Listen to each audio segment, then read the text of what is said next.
So you said a couple of things there, I would say, on the technological front that I thought were very interesting. So one of the things about YouTube, I would say, perhaps that distinguishes it in some way from legacy TV is that YouTube really rewards straightforward, untrammeled, and unscripted discussion.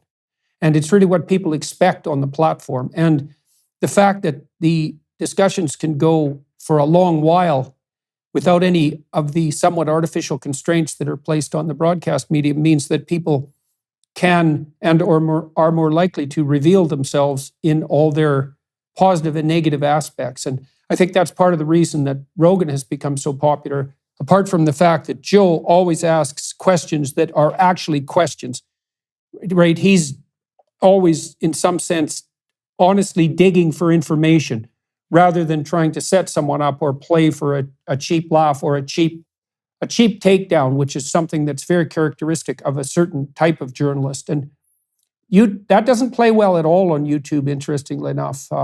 It makes people infamous very rapidly. And so it's an interesting medium in that regard, partly because of the lack of restriction on bandwidth.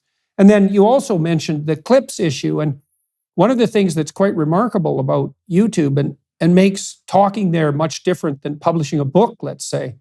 Well, first of all, the audience is much broader on YouTube than it is on the publishing front by an order of magnitude, likely, which is a lot.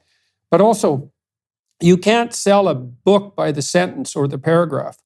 But YouTube videos are infinitely fractionable, and you can clip 1 minute or 3 minutes or 10 minutes or 15 minutes, and there's an independent market for every one of those length of clips. And so that's a very interesting new technological possibility to delve into. And you've seen TikTok emerge and YouTube Shorts and Instagram, all these social media platforms that have their own culture that capitalize on that capacity to fractionate YouTube or to fractionate video.